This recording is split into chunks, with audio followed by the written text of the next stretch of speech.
현재 한국 대표팀 선수들의 몸놀림이 이전보다 많이 무거워 보이는 이유는 우리는 우승 후보이기 때문에 여기에 일본 등 외신의 비판도 화제가 되고 있습니다. 일본 매체 풋볼 채널은 21일 한국 대표팀의 전력을 분석하며 전략은 무엇인가? 신임 감독 비판, 승리는 손흥민과 다른 선수들에게 달릴 것인가? 라는 기사를 게재했는데요. 풋볼 채널은 아시안컵 개막 전부터 출전 국가들의 전력을 공격력, 수비력, 지휘력 세 항목으로 나눠 평가하여 공개했습니다. 한국은 공격력 9점, 수비력 9점, 지도력 6점으로 일본에 이어 전체 2위로 평가했습니다. 앞서 지적한 대로 요르단전 이후에도 클린스만 감독의 지도력에 대해 의문점을 제기했고 요르단전 무승부 이후 이 문제에 대해 다시 한번 지적한 것인데요. 매체는 한국의 2022 카타르 월드컵 16강 진출 사실을 소개하면서도 이 결과를 이끈 파울로 벤투 감독이 대회 직후 사임했다는 점에 주목하며 이어 부임한 클린스만 감독의 행보에 대해 독일 감독은 아시안컵 우승을 원한다고 밝혔지만 부임 후 5경기 연속 승리하지 못했고 한국 언론의 거센 비난을 받았다며 이후 6연승으로 회복세를 보였으나 부정적 여론이 완전 사라진 건 아니다라고 전했습니다. 이어 한국 언론이 감독을 그토록 비난한 건 선수들에 대한 절대적인 신뢰를 배신하는 것이기 때문이라며 공격력과 수비력이 각각 9점으로 평가될 정도로 실력은 아시아 최고 수준이라고 평가했습니다. 이어 아시아 선수 최초로 잉글랜드 프리미어리그 100골을 넣은 손흥민이 이끄는 공격진을 조명하며 마찬가지로 유럽 톱리그에서 최고의 활약을 펼치는 황희찬과 이강인이 있다고 강조했습니다. 이 밖에도 공격 라인에 활동적인 많은 선수들이 있다고 덧붙였습니다. 그러나 매체는 의미심장하게 이러한 공격력 9점이라는 값이 실전에서 제대로 활용될 수 있을지 미지수라고 전했는데요. 황희찬의 엉덩이 근육 부상과 이재성의 타박상 소식을 전하며 클린스만은 강력한 공격수들에게 자유도를 줘 공격 기틀을 마련했는데 2주 전에 컨디션이 좋지 않으면 이들과 교체 선수들의 능력 차이로 인해 공격의 질이 떨어진다고 지적했습니다.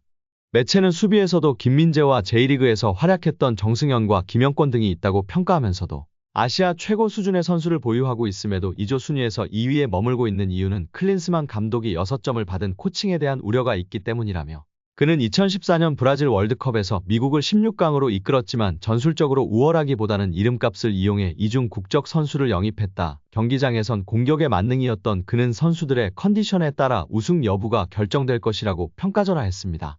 또 다른 매체 코코카라의 생각도 유사했는데요. 매체는 일본에 이어 고전할 수밖에 없던 무색무취 축구, 한국 대표팀 아시아 재패에 부는 역풍이라는 기사를 실으며 한국 대표팀을 비난했습니다. 여기에 승리가 예상됐던 경기인 만큼 부진한 경기력과 예상 밖 결과에 부정적 여론이 줄을 이뤘는데요. 이와 관련해 클린스만 감독은 내가 해줄 수 있는 이야기는 대회 기간만큼은 좀 거리를 둬라인 것 같다. 당연히 팬들 반응을 아예 보지 않거나 뉴스 기사를 읽지 않기는 쉽지 않겠으나 거리를 두는 게 중요하다고 말했습니다. 이어 모든 사람이 자기의 생각도 있고 자기의 주관이 있기 때문에 각자 다른 의견이 있는 건 다 자연스럽다고 생각한다면서도 이 순간을 즐기고 본인이 운동장에서 어떻게 하면 경기력을 더 좋게, 더 발전시킬까 등을 고민하는 게 중요할 것 같다고 덧붙였습니다. 클린스만 감독은 이강인뿐 아니라 선수들이 대회를 치르다 보면 분명히 기복이 있을 것이다. 조별리그에서 승점을 쌓고 다음 라운드에 진출하는 것이 더 중요하다. 대회 초반에는 선수들이 감각을 빨리 찾는 게 중요하다. 16강부터는 완전히 다른 양상이 펼쳐질 수도 있다고 말했습니다. 이어 박용우가 요르단전에서 자책골을 넣었지만 전혀 문제될 것은 없다. 팀을 위해 열심히 노력하다가 그런 안타까운 장면이 나왔단 것이라며 감싼 뒤 선수들이 기복이 있으면 훈련할 때 다시 집중해 잘못된 부분들이나 잘 되지 않았던 부분들을 보강하는 것이 중요하다고 설명했습니다. 또 그런 노력이 팀으로 하나가 된다. 잘 준비하면서 좋은 분위기를 유지하는 게 중요하다. 선수단을 향한 비난 등은 크게 걱정하는 부분은 아니다라며 선수단을 향한 강한 신뢰를 보였습니다. 한국의 무기력한 무승부에 국내 축구 팬들은 클린스만 감독에 대한 불만감을 표출하며 난리가 났는데요.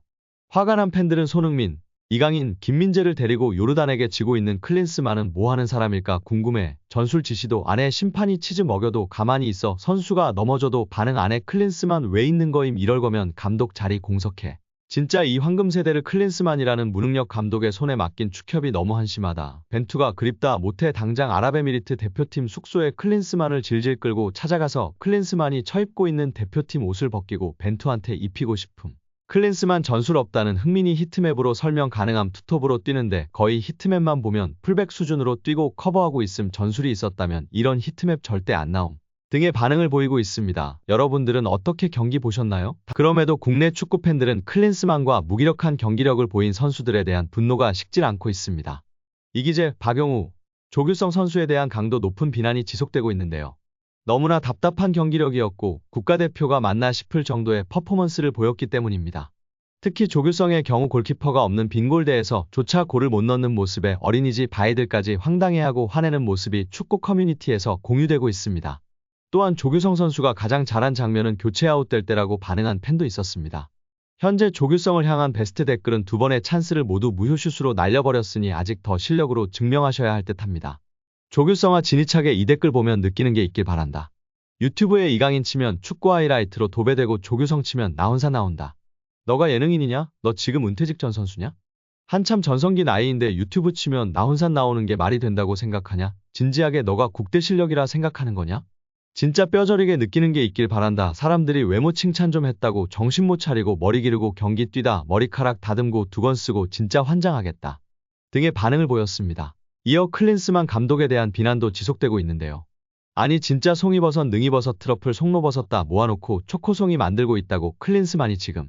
클린스만 제발 잘 좀 해봐. 클린스만 평점 드리겠습니다. 클린스만 어떠다가 개쩌는 스쿼드 만났을 뿐인데 무패행진 이런 모습 매우 보기 싫어. 또한 바이에른 뮌헨 및 독일 레전드 필립 람의 클린스만 무전술 폭로 재조명이 있었고 몇몇 팬들은 이미지로 클린스만에 대한 분노를 표출하기도 하였습니다. 현재 한국 대표팀 선수들의 몸놀림이 이전보다 많이 무거워 보이는 이유는 우리는 우승 후보이기 때문에 몸 상태 최고조 토너먼트 이후로 설정하고 훈련하고 있다고 합니다. 체력훈련 코치는 독일의 저명한 분으로 많은 외신들이 극찬하기도 했던 분인데요. 실제 월드컵에서도 우승 후보국들이 체력훈련을 토너먼트로 마쳤기 때문에 조별리그에서 좋지 않은 경기력을 보인 경우가 많이 있었습니다. 과연 조별리그에서의 무기력한 모습이 선수들의 몸이 무거웠기 때문에 어느 정도 일조했겠지만 근본적인 원인은 무색무취 전술이겠죠? 여기에 클린스만 감독이 원톱 스트라이커 부진이라는 숙제를 떠안게 됐는데요. 여러 포지션에서 부진한 선수들이 나왔으나 이 가운데서 가장 눈에 띈 선수는 역시나 최전방 스트라이커로 나선 조규성이었습니다. 이날 조규성은 대표팀 공격 템포에 전혀 녹아들지 못하는 모습이었습니다. 발밑은 무거웠고 동료들과의 연계 플레이 역시 삐거덕 거리기 일쑤였습니다. 급기야 후반 19분 슈팅 장면은 모든 이들을 허탈하게 만들기 충분했습니다. 당시 오프사이드가 선언된 상황이었으나 공을 이어받은 조규성은 회심의 슈팅 한 방이 그대로 골대 위로 지나가는 어이없는 장면을 연출한 것인데요. 조규성은 부진은 지난 바레인전에서부터 이어지고 있습니다. 조규성은 바레인전에서도 전반 29분 골키퍼와 1대1로 맞서는 절호의 기회 앞에서 제대로 공을 맞추지 못했습니다. 후반 8분에도 이강인의 날카로운 왼발 크로스가 날아오자 몸을 던져 발을 갖다 댔지만 골문을 벗어나고 말았습니다.